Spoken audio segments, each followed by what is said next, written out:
আজি মই দুপৰীয়াৰ ভাত সাজ আপোনালোকৰ লগত শ্বেয়াৰ কৰিম বুলি ভাবিছোঁ। একেবাৰে চিম্পুলকৈ আছিল যদিও ভাত সাজ খাবলৈ বহুতেই বেছি আজি ভাল হৈছিল, কাৰণ আছিল কলপচলা আৰু কঁঠালৰ মুচি ভাজি। আপোনালোক সকলোৰে হয়তো বহুত বেছি প্ৰিয়। আৰু মই কলপচলাখিনি আগতে চিটি মাৰি লৈছোঁ কুকাৰত, আৰু এতিয়া মই সেইখিনি তেল মাৰি ল'ম। তাত পিঁয়াজ আদা নহৰু সেইখিনি ভালদৰে ভাজি লৈ তাত অকণমান বগা সৰিয়হ পিচি লৈছোঁ, সেইখিনিও ভালদৰে ভাজি লৈছোঁ। আৰু তাত জলকীয়া গুড়ি, হালধি, জিৰা গুড়ি, নিমখ প্ৰয়োজন মতে দি লৈছোঁ। দি পেলাই মই তাত কলপচলাখিনি তেল মাৰি লৈছোঁ। একদম চিম্পুলকৈ বনাইছোঁ আৰু কিন্তু খাবলৈ বহুত বেছি ভাল হৈছিল।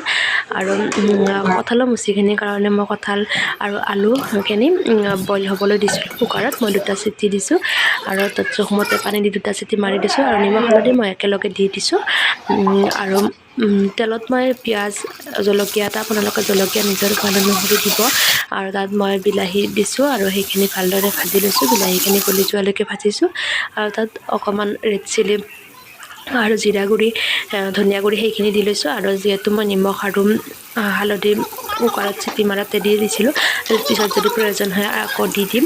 আৰু সেইখিনি মই ভালদৰে ভাজি লৈছোঁ মছলাখিনিৰ সৈতে। আৰু তাৰপিছত মই কঁঠালৰ মুচি আৰু আলুখিনি তাত দি লৈছোঁ, আৰু সেইখিনিও অকণমান টাইম ভাজিম।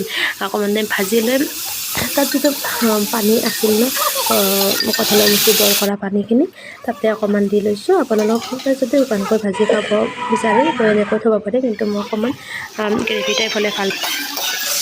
সেইকাৰণে মই অকণমান পানী তাত দি দিম। আৰু ইয়াৰ যিটো কঁঠালৰ মুচিখিনি বইল কৰাতে পানী দিছিলোঁ, সেই পানীখিনি মই ইয়াত দি দিছোঁ। আৰু অকণমান ঢাকনি লগাই সেইখিনি উতলিবলৈ ৰাখি দিম। 5 মিনিটমান ৰাখি দিছোঁ। আৰু এইখিনি কঁঠালৰ মুচি ভাজি হৈ গৈছে আৰু খাবলৈ বহুত বেছি ভাল হৈছিল। আপোনালোকে ট্ৰাই কৰি চাবচোন। আৰু লগতে আছিল ভাতকেৰেলা, আলু ভাজি। আৰু এইখনেই আছিল আজি মোৰ দুপৰীয়াৰ থালি।